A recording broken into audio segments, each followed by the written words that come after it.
Welcome, everybody. This is Jerry. This is another episode of JKP Podcast. Today, I have a special guest by the name of Ty Brazzo. No. Brazzo. No. Brazzo. Brazz. Or you can just call him Brazz. We're not going. I don't know who Ty is. I don't know who Tyrone is. I don't know who T is. It's just Brazz. B-R-A-Z-Z. What about Big Brother Musical? You know, man, Big Brother Musical one was a time in my life, brother. I got my jacket still, and that was a time. Shout out to Spring 09, baby. Spring 09. Shout out to Pi Beta. You know what I'm saying? Special guest Brazzo. What's up, baby? Yeah, Brazzo Business. My man. We got him here on the podcast today. Yeah. I just want to thank you for coming out to the come podcast. on, man. Yeah. Hey, you know what I'm saying? It's love, baby. You know what I'm saying? Shout out to JKP. I know you could be doing a lot. I know you got a family and stuff like blessed, that, and man. wife, and you probably have auditions and stuff you can be doing right now. So thanks for just taking the time out, just coming to the podcast. Come on, man. JKP in the house, y'all. I'm proud of you, man. You been, look, bro. See in the studio, I'm like, yeah, this man is serious, boy. Serious, bro. I try to work. Shout out to you, man. So again, he's an actor. He's a noob. He's a businessman. Most importantly, he's a husband and a father. Yes. And first and foremost. Yeah, that's important. Also he's a dog lover. That dog be everywhere. I saw that dog. Listen, my wife loves that dog a lot. I love Kona. But you gonna fit on the wife, huh? You know, it's funny, bro. Like my dog son, bro. He just feisty as hell, bro. Like he just be growling, barking. Like you ain't about that life. Cause as soon as the big dog come, get your ass. What's the dog name? Kona Louie. Okay, Kona Louie, man. So it's your wife dog. Yeah, I mean, it's our dog, but yeah, that's my wife's baby for sure. That dog was in the Bay. Listen, he's really been everywhere, bro. He's down there, been Disneyland, New York. I think I saw him in a commercial. Did y'all put him in a commercial? He's been in a few ads. Yeah, he has. Look, man, the Brazzle's working. Look, every Brazzle gonna eat. You dig? Me, my wife, my son, and my dog, man. That's what's up. Okay, so we met at Fresno State, of course, through Kappa Alpha Psi Fraternity Incorporated, the distinguished gentlemen of Kappa Alpha Psi, the Pi Beta chapter, the PB, Pretty Boy chapter, the PB. rough, the tough, don't take no stuff. Don't take no stuff. Listen, I missed them days, boy. Don't take no stuff. So that's where we met, but I want to bring it a little bit back before you came into college and talk to me a little bit about the Bakersfield. Not the 661. The 661. Let's start there. My man Dre from Palmdale, y'all. Okay, listen, he think he's 661. Bakersfield, California. Bakersfield stole our area code. They used to be like 818, then they came 661. Here you go. Lying on his podcast, y'all. It's gonna be a marquee at the bottom. Lies. When I came to Fresno, everybody's like, "Oh, you from Bakersfield?" Like, nah, I'm from Palmdale, Lancaster. Come on, man. But see, I didn't even know about that area until college, like about Palmdale. Of course, Afro man, but like I didn't know Palmdale was the same area code. Okay, that's cool, man. Yeah, we got some greats out there. But like like the area of 661 is like us, Delano, Palmdale, Arvin, Shafter, like that whole entire area. Kind of wide. Yeah, man. Yeah, we got some greats. Paul George, man. You know what I'm saying? PG, shout man. out to PG. I also remember. Last time I talked to him was on campus, man. He was like, "Hey, Brazz, man, where the party at, bro?" I said, "You got him, bro. You let me know." This was like, I just crossed too, bro. Yeah. He a cool dude. I haven't seen him since then, of course, but man, he killing it right now, bro. Do you keep up with the podcast, P? I don't, but I love the clips though. I watch the clips. I like to watch YouTube shorts a lot, and so like his clips sometimes will come up, and they're talking about. It's just cool, like hearing, just knowing that he went to Fresno State, bro. You know what I'm saying? And like this man walked our campus, and we used to see bro at parties and stuff, and like now Paul George is like the man. I mean, come on, bro. He like when you talk about the greats of basketball, he's mentioned. Like he's. Definitely. I remember when he broke his leg, man. I was hurt. Yo, like I remember. Like, before that, he was like dunking on LeBron in the finals. This is what, Indiana? Pacers, right? Yeah, Indiana. He man. was dunking on LeBron. I'm like, oh, he next Listen, when that happened, they was scared, but then he came back. And a lot of people don't realize that though. Like when you watching sports now, like he really broke his leg, came back, and now he's still top tier, superstar. Like him and who was it? Who's our dude from Celtics? That literally same thing. Like snapped his leg. Who? Celtics? What was it? He snapped his leg? White bruh, man. Not Gary. What was his name? Number 20 from the from the Jazz. No. Well, he used to play for the Jazz. What's his name? Hayward? I don't know, bruh. Probably, yeah. I can't remember. I'm having a blank right now. But yeah, because he did the same thing on TV. It was like, man, like you just worry about that kind of stuff because, that's their leg. You know what I'm saying? Like that's their career. So it's just good to see them coming back from them kind of injuries because that was, oh my God, I remember that was a horrible injury. While we're talking about sports, what do you think about Aaron Rodgers, man? Are you keeping up with man, I don't watch football, but I do like news. And yeah, bro, I just to live in New York for 5 years and to know about Jets fans, Giant fans, and to see that happen, bro, I'm just like, oh, I know there are people who threw things out the window, who broke things when they saw that happen, man. But they still came up with the win. I mean, yeah, and that's good for them. You think he's gonna come back for the Achilles? Man, because you got to think about when Kobe Achilles, got injured, bro. Achilles, he was done after that. Achilles is not a quad sprain. Achilles is not a knee. That can literally jeopardize you. And if you're trying to break and stuff, man, that's a really important tendon to to be mindful of, man. So you think he's gonna come back, or you think he's gonna hang it up? Man, he'd be all right, bro. I think he's gonna come back. I feel like he's gonna come back. You know what I'm saying? Oh, that's what's up. Have you had any like personal injuries? Oh yeah, bro. This is my recent one. I snapped my wrist when I was in the desert with my wife's family back in 2000. It was when we first moved back home from New York. 19. Damn. We were in the desert, and I was out there doing donuts in the Jeep or something. In like it was like an ATV, a Razor. Okay. So I was in there doing I'm listening to Kendrick Lamar scraping and stuff in the desert. Doing too much. Listen, man, too much. And when I tell you, I skirt one way, skirt back the other way, and when I hit the turn again to go right, it tilted over, and so I was like, oh, okay, I'm gonna catch my balance. Bro, this big ass machine. I'm catching I'm talking instantly. I felt that.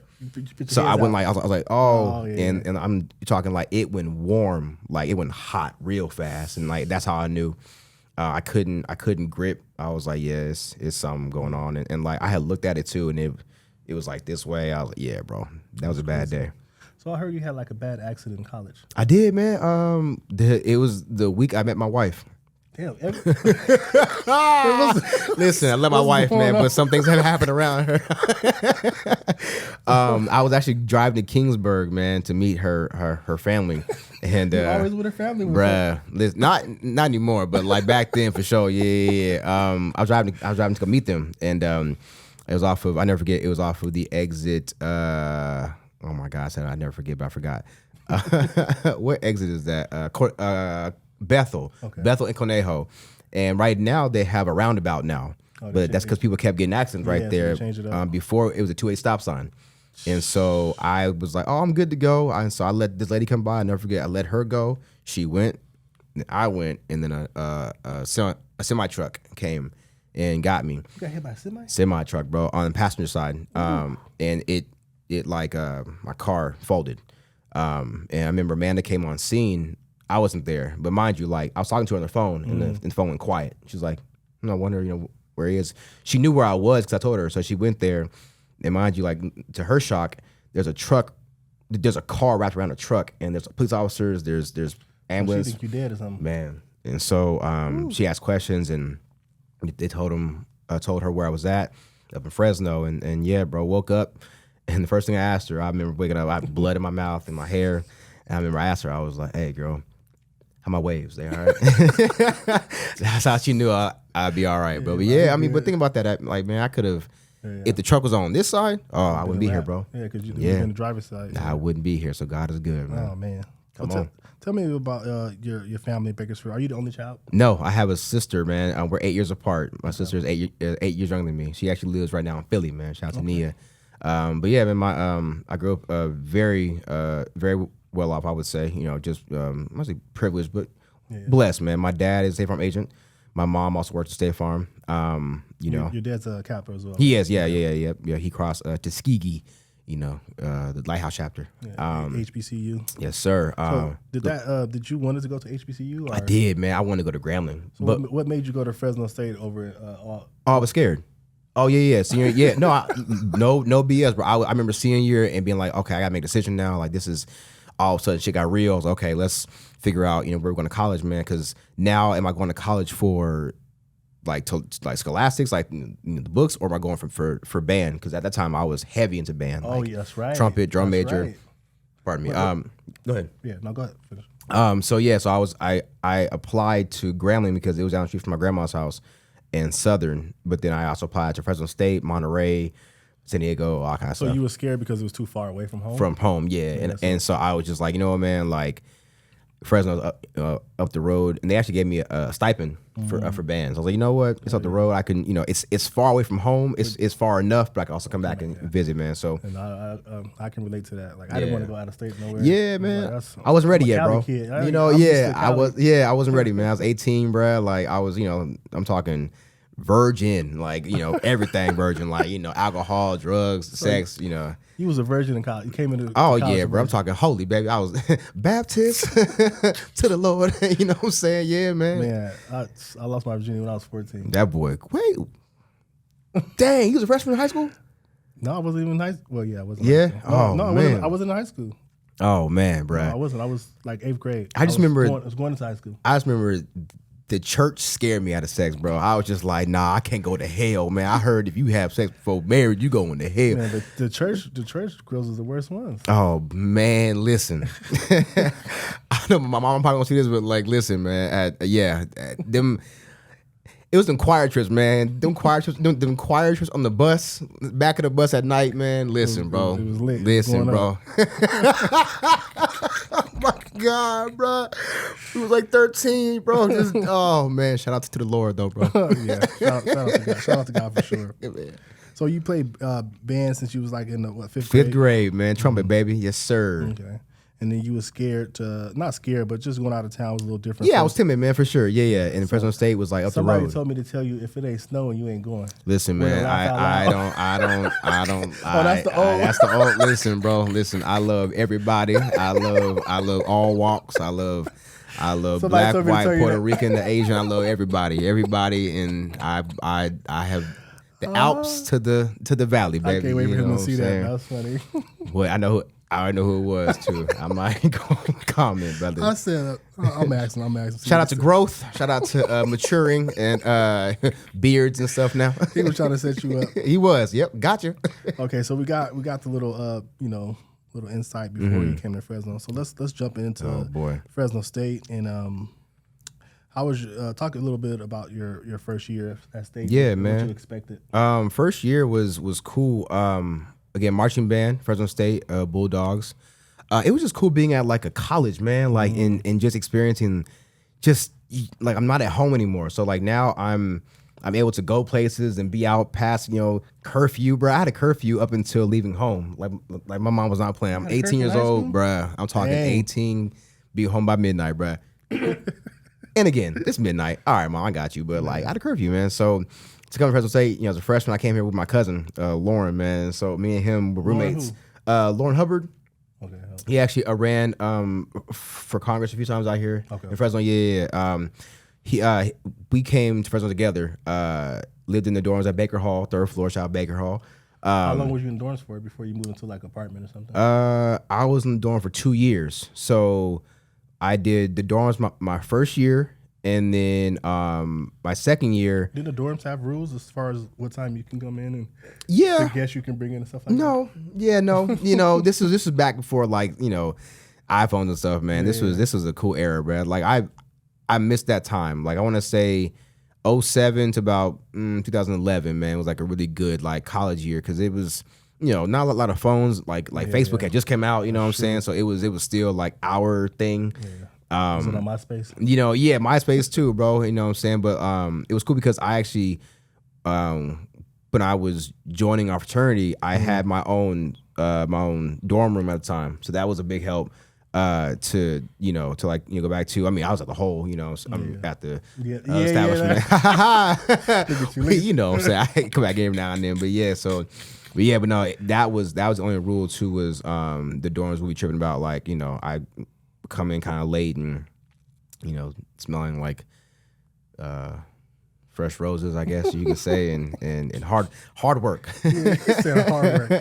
So did you join Kappa Alpha Psi Fraternity Incorporated your sophomore year? Yeah, I was a sophomore. Yep. And so when you was on a band, was Ryan Matthews on the team then? Ryan Matthews was on the team, man. Shout out to wow.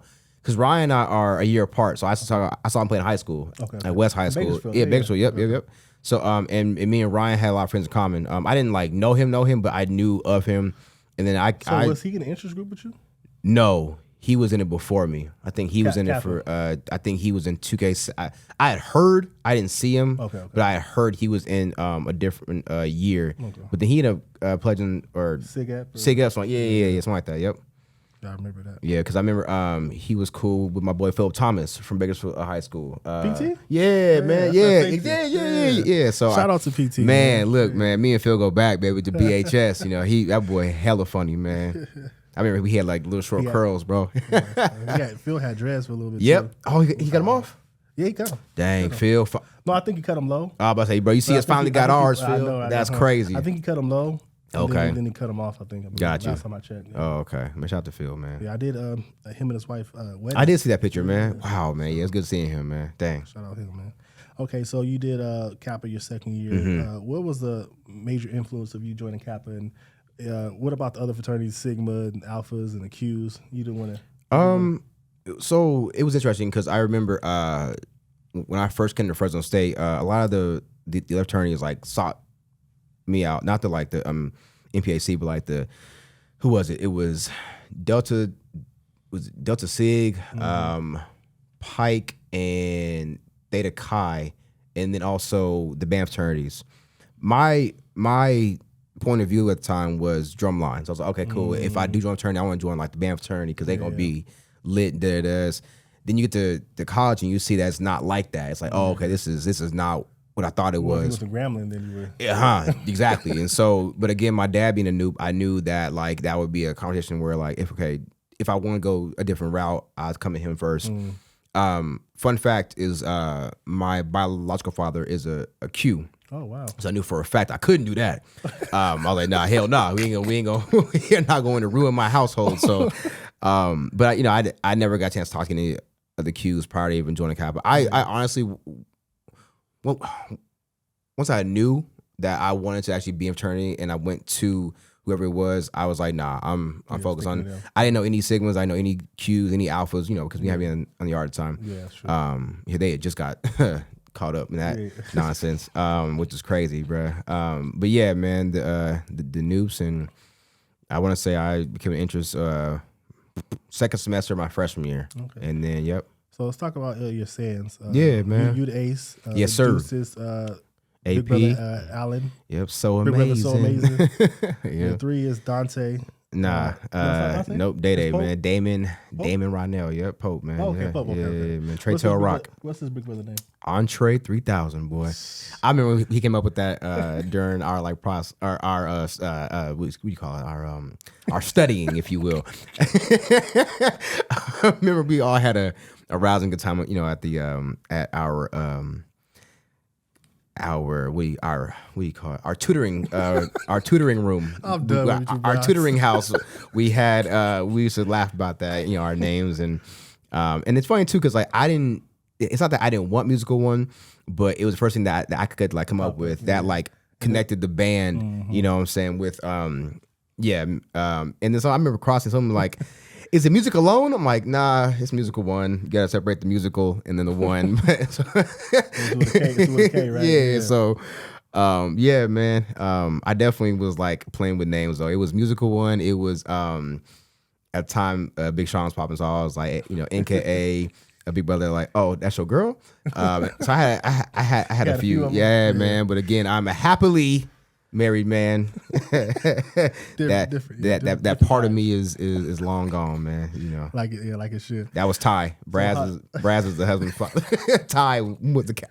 So how was it? Because I remember seeing a picture on Alan's page, and he was like, "Man, we were 3 different personalities. Oh my god, but we made it come together." Listen, bro. How was that? Me and Day fought a lot, bro. Me and my tail, we fought a lot. Like I'm talking, oh my god, like. And it's funny now too, man. Like, just you know, you mentioning like our personalities, bro. Like, you talk about me being the virgin square ball band nerd.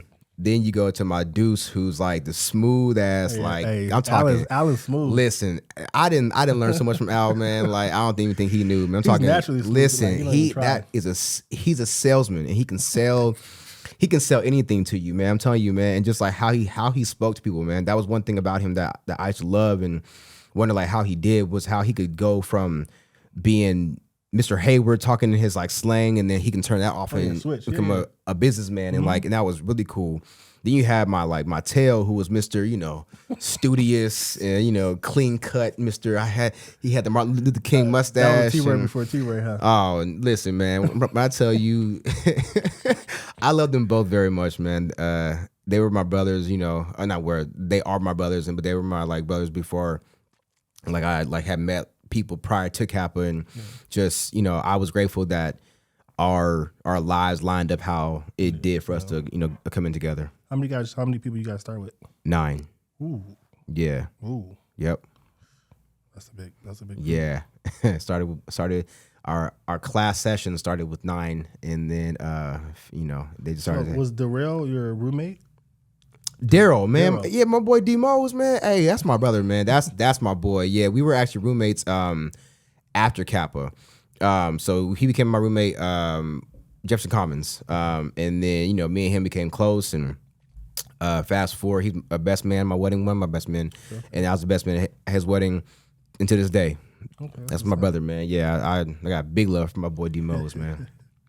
Okay, tell me your relationship with my Sands, Sean Johnson, with DJ K. Rich, and then I think Bryce. Sean's roommate was Bryson. Oh, Brian. B. Grace. Okay, let's start with Sean, man. So, who did you meet first, Sean, K. Rich, or Brian? I met Sean. I met K. Rich first. Okay, but that's a different story.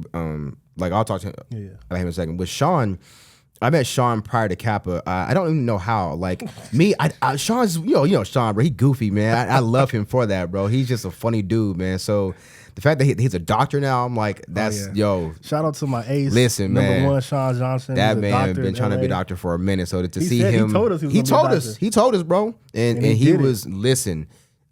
Trials, tribulations, the fire, the storm. That boy made it, man. I'm proud of you, Sean, for real, man. I just like the fact that, like, growing up, I didn't know any doctors or people, lawyers and stuff. Now I got actually people in my line, bro. Like Pi Beta, come on, man. That's a doctor. Like, I know a doctor. Like, I didn't know any black doctors. I didn't know. Yeah, so it's dope to know a black doctor, man. Like, so yeah. So I met Sean.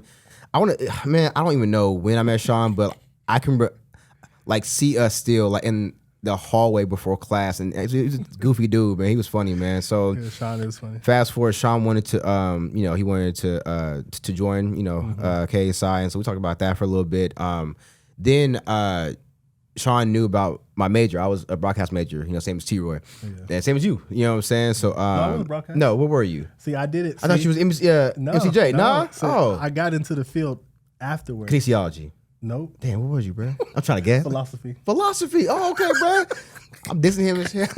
Nah, you good. I'm not a philosopher. People thank you. think that I did it. I wish I would have did that while I was in school, because I would have been crazy. Gotcha. Oh, okay. Yeah. I was trying to figure myself out. When you come into college, bro, like I seen your YouTube. Yeah. You don't know what you want to do. You don't know what you want to be. You're trying to figure it out. Like before I was philosophy, I was computer animation. I wanted to do video games and coding. Yo. And then I took some courses. And you was like, computer science. Yeah. That's what got me for sure. I was in C+, calculus. It was too much. Telling you, that was the same with me music, bro. Like I took music theory. I was like, oh, I'm dumb. Yeah. I was okay. This is like, can't do it. You think you want to do it, but you don't know. That's real, you're bro. You're exploring. That's real. I definitely get back to that too, because that's an important part of my journey too, man. But so met Sean. Fast forward, Sean knew I was an MCJ major. He's like, yo, my boy said they're hiring at the station at KC24. Yep. New station. I was like, okay, cool. Man, who's your boy? He's like, oh, his name's Brian. All right, cool, man. So turns out me and Brian actually had a class together prior to that. It was like an African American Studies class. I'm like, oh, yeah, I remember him. Yeah. Took my resume to Brian. Brian, he to this day, he laughs. He's like, oh, Brian, I thought you were white at first, man. Because on the phone, I was like, hey, man, my name was Ty. I wanted to see. He's like, okay, yeah, come through, bro. He's like, oh, hey, he black? I was like, oh, man, that's crazy. But that's the first time I ever heard that. So I gave him my resume. Fast forward, got hired. Yeah, white voice you know what I'm saying? But my corporate voice, you know what I'm saying? Fast forward, got hired at KC24.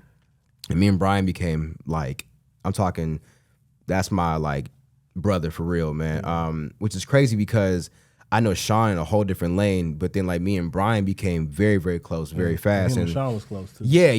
And so like again, like thanking Sean for that connection, because Sean brought me my boy for life, and so along with Sean as well, and then and so my boy B Grace, man, like that's for life. I just saw Brian in New York last week. We were there for his girlfriend's podcast, man. Shout out to Micro Therapy. Oh, okay, look. And so you had a morning show, Morning Jazz with Brazz. Yes, sir. The radio show. Yeah.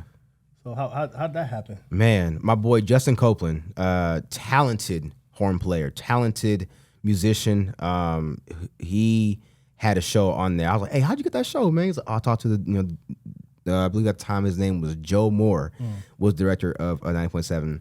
So I was like, okay, let me just, I want to like sit down, on your show and see how it goes, man. I was like, dang, this is kind of cool, bro. Like, but around that time, that was when I was undeclared for a major, and I didn't know, I'm like, I don't know what I want to do. This is after Kappa. Or this is after Kappa. Yeah. So this was 2011 fall. No, this was fall 10. Okay. Yeah. Yep. This was fall 10. And so I remember just feeling like, I don't know, and my mom was like, baby, try broadcasting. I'm like, my mom, I stutter. What you want me to do? Like, I'm gonna do that, mom. So, yeah. So I was like, how you want me to do that, mom? So, so I was like, let me try it out. So I got on the show, got my own show, and then before I knew it, man, I'm 6 a.m., 9 a.m. on Wednesdays, man, Morning Jazz with Brazz, and like, it was wild, bro, because like I remember, like, I'm like, wow, I'm a 19-year-old kid, like on the radio talking about jazz, and that's when it was cool because I got to learn about jazz more doing the show, and then I got to like bring back the confidence of just because I'm not a music major doesn't mean I don't have the clout to talk about music. Like, no, I love music for life, especially jazz, and so that was just cool to have a show for like a year and a half, and then my Justin and I, we had our own show together for a while too. So he was already in the production and pop. Hey, man, shout out to J. Cope, man. Yeah, because that era of like my like life was pivotal just because I was, again, a major in MCJ, and that got me into it. And then I learned about camera work and behind the scenes. And so. Okay, so let's talk about when you met your wife, Amanda. Yeah, my baby. Man, that's my heart right there, man, for real. So you guys met in 2016. Nope. No, not 16? 2012.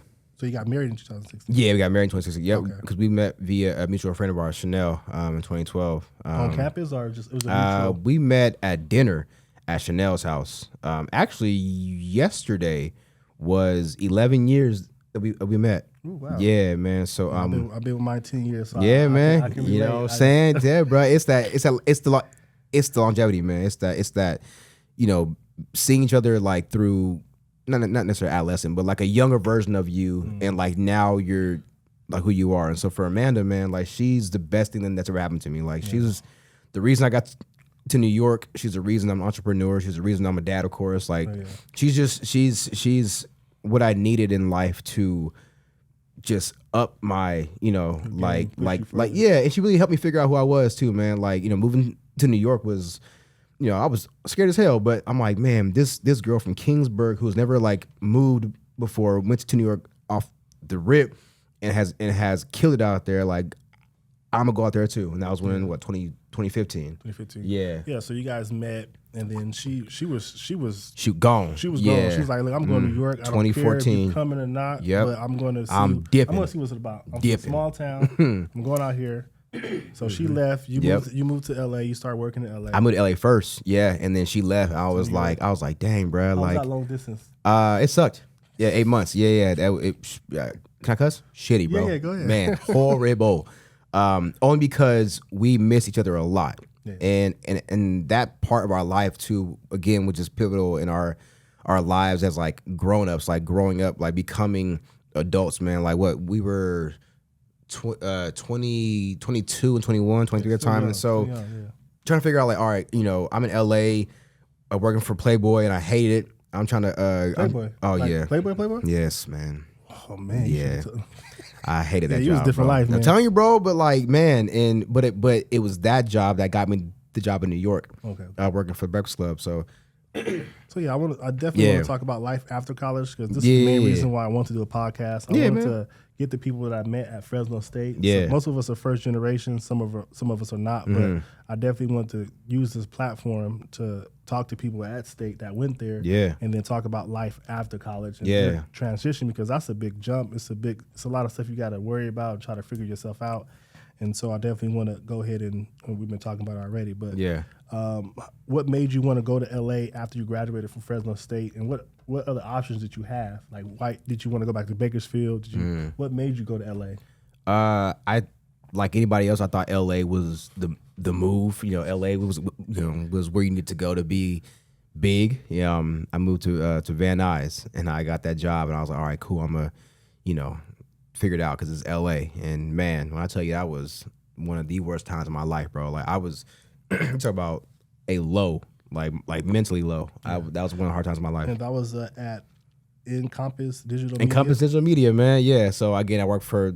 It was mass control. So imagine like just screens everywhere. So the section that I was in was the Playboy section, and so I hated it because again I'm a Christian, bro. Like at the time, and so like I'm devout, and so like just being there and working in this environment all night, 9 p.m. to 6 a.m.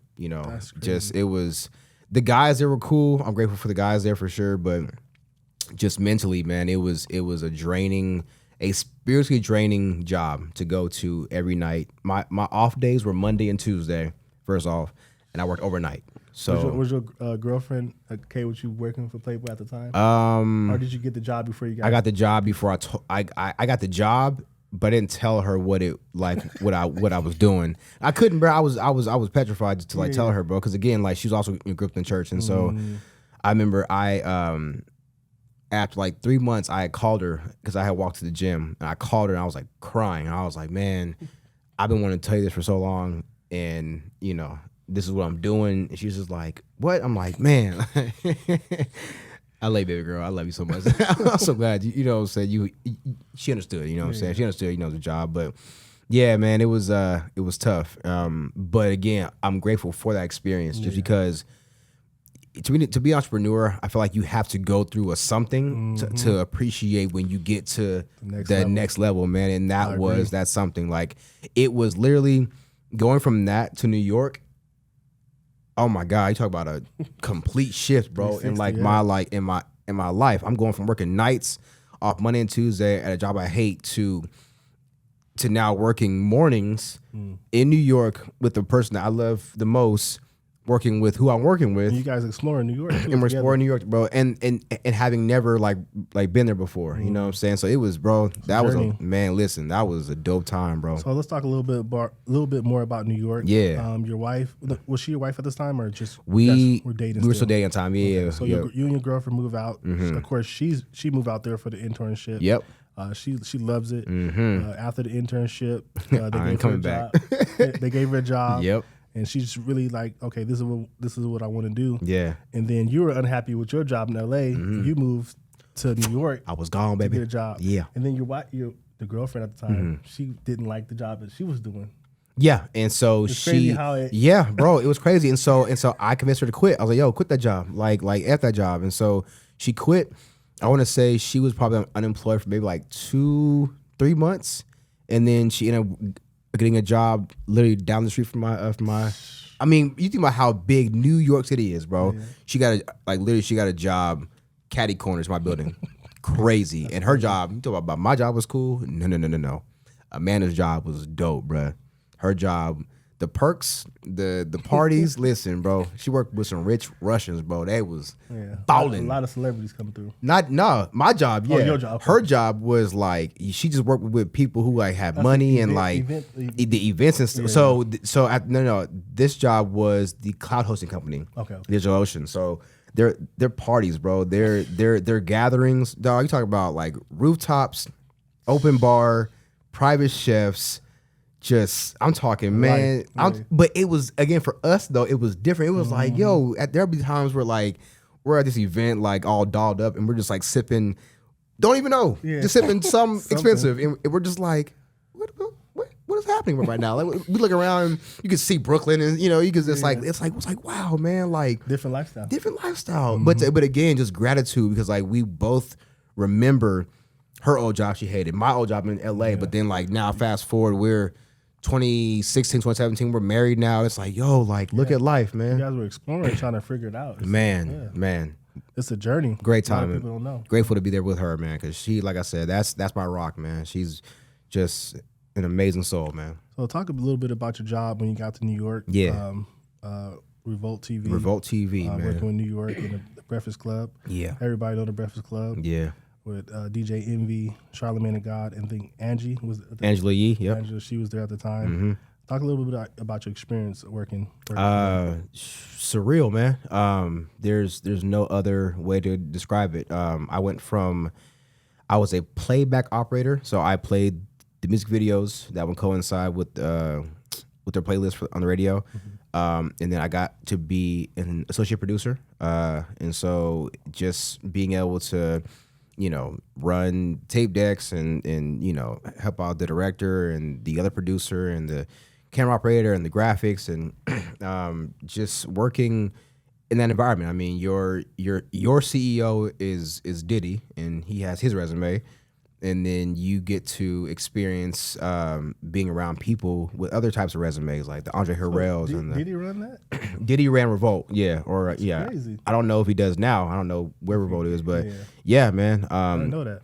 Yeah, it was to tell people that your big boss was Diddy was something. Like, oh, you meet him? I met him, like twice. But like, it's not like we're kicking it. You know what I'm saying? Yeah. It's, you can't get next. If you broke, you can't get next to him. So you ran into a lot of celebrities. A lot of celebrities, man. New York. How was that? Like, was it just shell shock, or were you kind of like, oh, it's whatever? Great question, bro. There were times where like you meet certain people where it was like, wow, you're real. Like the Dave Chappelle's, the I love the story. Shout out to Wiz, man. Wiz Khalifa gave me a cup of his weed. I never get that. That was awesome. That was a dope experience. Just like go home with like a coffee cup. Like, oh man, this is weird. You know what I'm saying? Meeting Snoop Dogg. So I wanted to save the cup. He was like, what you mean, bro? I was talking that day. I went home. It was like celebration, baby. To having Hennessy with DMX and to meeting like Mac Miller and to being. I mean, I'm talking the day I met Kendrick Lamar. That was probably the best day because I got to tell him like, yo, I saw you in Fresno perform at the fairgrounds in 2012 and like 2013. You remember like, oh my God. So I told him, I was like, I remember the crowd not really being thick, so I got to like come from. Oh bro, I remember this vividly, bro. So this is before he blew up. This was the ADHD area era. Yeah, oh yeah, bro. I'll never forget. It was me and Brian. We went to we have little Coke bottles of like Coke and Jack Daniels, bro. And we went to the front row. And like Kendrick Lamar, man, like was performing. I'm like, no one's here. I'm like, what the heck? Are y'all serious? Wow. And this is when I want to say he put out Damn.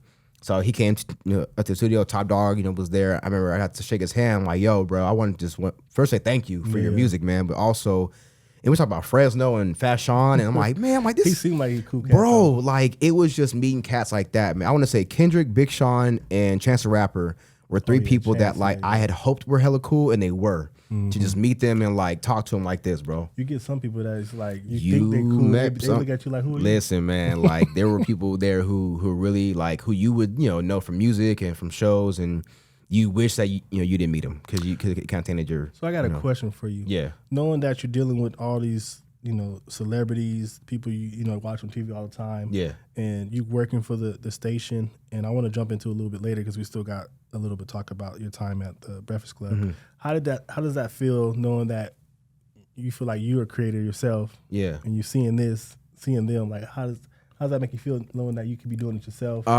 So that was the first time that I had learned that anybody can be famous. Mm-hmm. Anybody can be rich, bro. It really takes a handshake. Yeah. It meeting these people let me know that you're just a random selection from, be it the universe or be it like someone saw you and was like, all right, cool, let's give you a chance. But that was the spark in me that I needed to be like, oh, okay, I can go home. They're just normal people. That's it, bro. They eat, sleep, dookie, like that's what it was, man. So especially like these young rappers. Like I remember who was it that I saw? I can't remember, man. No, not Tory Lanez. I can't remember who it was, but I remember like meeting him, being like, this is a regular dude for like from the block, man. I'm like, this is same stuff. But it's cool because it lets you know that it could be you. It's possible. And all you gotta do is visualize it, manifest it, and work towards it. And like, all right, cool. Like you can maintain it. Exactly, man. So that was a dope part of that. So was you there for the famous Birdman? Birdman.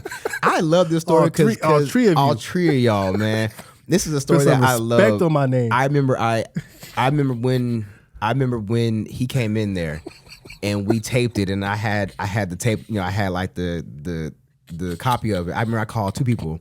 I called my boy Tyler Miller, shout out to my boy Mill, and I called my boy Brian, shout out to my boy B Grace. And I was like, look, tomorrow's interview, y'all gonna wanna watch this. Like, oh, what happened, man? Like this nigga Birdman came in here tripping. He came deep. When I tell you that, like, the studio got real quiet, bro. When he walked up in there, of course, bro. Yeah. What? He walked in like on a mission, bro. And mind you, oh man, he said, "I want to look you man in the face. I want to look in your face.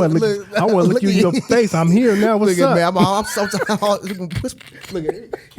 He was crying. He was like, he said, I came to see you in your face. I want to let you know what's going on. That's some real hood stuff, though. But oh yeah.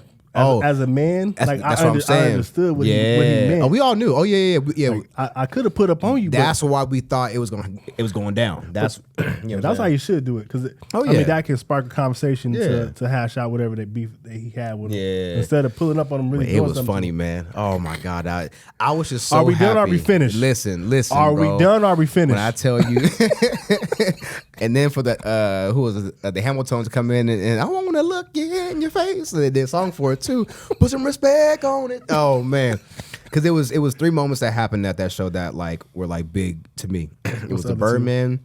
It was when the back-to-back disc was released. Drake to Meek Mill and Drake sent the bottles to Charlamagne. We were in the room when that. Just when that came. Why did he send the bottles to Charlamagne? So you remember? I'm in the rap. He said. You can make me step out of my frame. You make me some bottles of Charlamagne. Oh, he really said it. So that day, the bottles came. It was like Dom Perignon, like 8 bottles of Dom Perignon. So he wasn't just rapping. He was saying what he was saying. I'll never forget the letter, bro. It was like, let's be friends, Aubrey. And then I just remember like, man, this rap shit is like, it's real, but it's not. This is all celebrity. It's entertainment. It's entertainment, man. Yeah. What other event happened? Some other event happened. It was when Benny Siegel got Charlamagne in the studio. He got on him for I think it was like a Lil Mama thing or something like that. But like just being in the vicinity when it goes from celebrity pop stuff to like real N-word stuff, man. Like it's like, oh, these motherfuckers they're not playing, bro. Like you see, I've seen so many things, man. They're human at the end of the day. They're human, bro. They're human and they have feelings, emotions, and they're they care about what people think about them. And they're also a product of their environment. So you mess with the wrong person from that wrong environment, they're gonna show you. Listen, man. I'm from the streets. Listen, I was out the way. I want to look a man in his face. Listen, man. I'm telling you, man, that was a wonderful day. I was just so blessed that like I got to be a part of this 7-person team that got to record that from Revolt and be like, I'm from Bakersfield, bruh. I went to Fresno State, bruh. That's like big, man. You know what I'm saying? And people tell you too, like anybody who came to visit New York, man. If they ever asked to come to the show, I always show them. You know what I'm saying? Like, be it we were cool or not, or like like friends or not. I'm like, no, this is I understand that this is an experience to see. Like, I would love to show people like, yo, come in New York. Come, I can give you a tour, the show, like, cause when are you ever gonna see something like that ever? Tour? I mean, bro, I'm a producer, like, like come, crazy. So, like, mind you, like, it's after the show, but come through, like, I'll show you. That's cool, bro. I was going back to K Rich, cause when we met in college. We were in RDH. I remember seeing him and like hearing about this dude who like rock parties. Rich the man out here, man. Shout out to K Rico. Man. Listen, Sigma, that's my Sigma. boy. Don't do K Rich like that. He the blues, But it's so cool. I'm gonna try to get him on the podcast. Oh my God, you should, bro. But it's funny, speaking of him being Sigma, my son calls him Uncle Blue. And that's an inside joke too. But he's like, oh, Blue. That's him. What if your son go Sigma? He said, that's a whole different podcast. We go that's later. So K Rich actually came to see us a lot in New York too. And every time he was there in New York, I'm talking K Rich and I, man, got into some like dope just things that happened to us in New York, bro. Like we got to be downstairs like a private iHeart meeting with like artists. We went to Brooklyn and hung out the dudes from Serato, the board mixers. My wife got him to DJ on a boat, a private yacht party while we were there too. And he happened to be in town. I was like, oh yeah, let's have him DJ. And so, man, listen, DJ K we got Rich, history, bro. He be in New York a lot too. He do. I mean, he's low key industry plant. Industry plant, bro. When I tell you, bro, the industry plants. Hey, Jerry gonna have a list of us, man. Like he gonna have Brazz, K Rich. K Rich be doing stuff. I don't know how he do it, but he be working, man. Look, man. I work out with K Rich like daily, bro, and there's no one outworking K Rich. Just his capacity to do the things that he does, but still be a genuine dude is wild. Yeah. His resume you would think he's stuck up. Oh man, like, you really like, what's would. Up, K? Yeah. But when you see him, he what's give up, man? you love, big ass smile. I got to hang out with his family in New York. I'm talking just like, man, good peoples, bro. That's my dog, man, for real, man. Shout out K Rich. Yeah, shout out K Rich. Yeah, man. He all right. So he said he all right. So the Soulja Boy, was you there for that? Drake. Oh, Drake. I forgot about that too. Drake. Dang. I made Drake. Listen, man. What? Listen, Soulja Boy. Oh, I forgot. Why I forget about that day? Man. So 4 moments. Right? I guess, yeah. I'm talking, but bro, I'm sure there's more. I'm sure there's more that happened. I mean, there's interviews that weren't aired that I got to see. I was like, oh, this is they didn't air it because the people didn't want to approve of it. They didn't air it just because there were just things that happened during the interview that weren't supposed to be said, and therefore they had to cancel that. You know, it's broadcasting, man. You know, it's politics. So when a celebrity or somebody comes on as a guest, they have a list of, okay, don't say these things. Sometimes, yeah. Or rather, if it's not them, their manager will tell them, or their lawyer will tell them, you know what I'm saying? Like, hey, this is something they can't talk about. And then some people like just say whatever. Say whatever, man. And because they know too, like anything said on this is ours. So would it be the host mistake that he said something that he wasn't supposed to? No, because they'll check him. Yeah. So then what would be the reason that they don't air it? Who fault would it be? It depends on what was said. It could be the discretion of our producers. It could be the discretion of the talent, Envy, Yee, or Charlamagne. It could be the discretion of the person being interviewed and their people.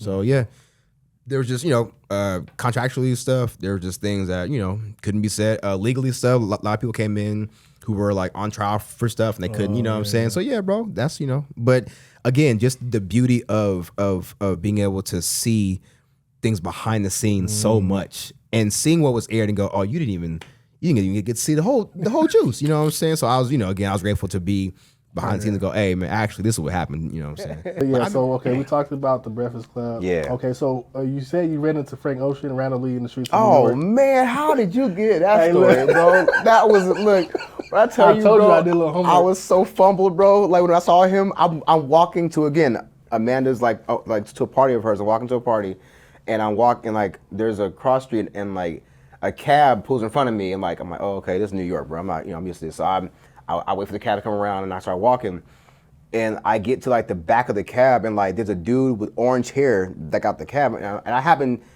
the hair caught me. I was like, oh it's New York, but who this? I'm like, is that Frank Ocean? And he had just released the mixtape that had Nights, on it. And so I'm like, this is and I've never fanned over nobody like this. I was like, hey Frank, look, man, my name is Tyrone. I wanted to say hi, man. I'm a big fan of yours the other day. He was like, hey man, thanks man for your love, bro. And I remember I walked away. I was like, that's how, man. My name was Tyrone. I never in my life introduced myself as my first government name. So, but yeah, man, he was a nice guy, bro. But again, he had just released the mixtape that Blondie. There you go. Okay. And so to hear, Nights changed my life, bro. That one song, Nights, boy. And that was every day, boy. And to see him, I was like, the album was crazy. Oh my God, Blondie was I'm telling you, a lot of those albums, man. To listen to albums riding the subway. I miss that. I miss not driving and There's so much traffic.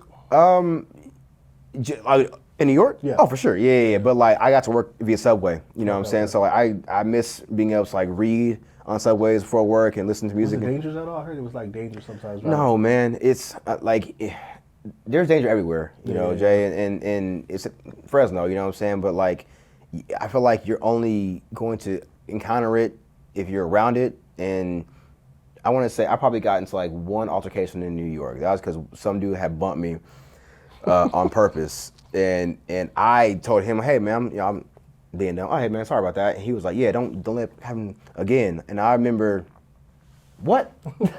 And I got into it in the street, and But besides that, man, like I love New York, bro. I miss it, man. It's we go back every now and then, but yeah, that was dope. So let's talk about DJ Envy. I see he always have his car show. Yeah. I was on Facebook and I see you guys were at the first car one. Show. Is it true that you and your wife did his daughter's Sweet 16? Yes. Media? Was it 16, 17, 18? One of those, yeah. So he asked us to come over to his crib and His estate. Yeah, oh my God! I tell you, bro, that house. And what's cool about that is that I've been to that. I mean, he's not there anymore, but that house like 3 or 4 times. So we got a chance to hang out with like Gia, like on the couch for a little bit.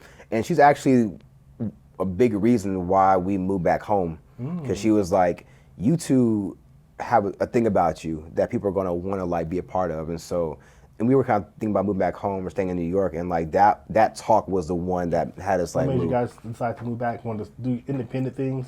Yeah, I mean, we had gotten to like a level in New York, man. We had climbed the ladder, man. I started out, like I said, as like a lower level. I got a cool little raise, and Amanda got her raise, and we just kind of like stopped finding the joy in what we were doing in New York. You know what I'm saying? And just, just kind of one of those things like not working for somebody else. Just knowing that, knowing that the things that we're learning, we can do ourselves now. You taught me everything. You know what I'm saying?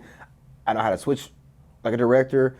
I can do graphics. I can run cameras, operating the jib cam. I can do studio camera. I can do audio. I can mix audio. I can edit video now. I can audio mix, and I can do all that while talking to a camera person in the show, our camera 2, our camera 3. So I learned that shit.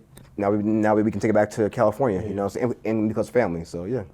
So talk to me about that long road trip, driving, exploring. Which one? Driving to New York, driving back? I think it was driving back. Cause when I first moved to New York, we flew back to California and then drove our car back to New York the first time. I think it was because. And then when we came back to California, we drove home again. So we did it twice.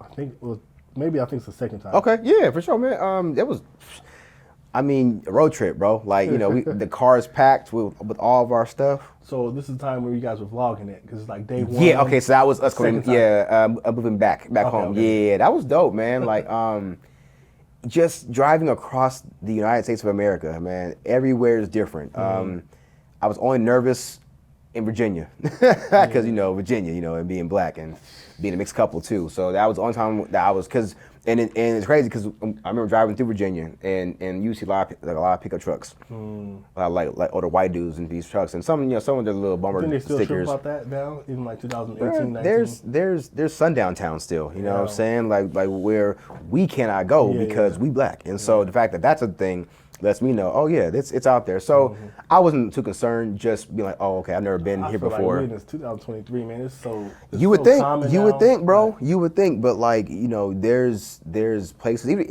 in California, man, that will be, that we've experienced to be overtly racist, and then there's people who will be, quietly, in their houses, and so it's out there still. But man, back to road trip, it was awesome. It was cool to like try different foods and places. It was cool to drive through Florida and experience, I've never been there before, and the South, and Texas is freaking ginormous, bro. Oh my God, you talk about like wide open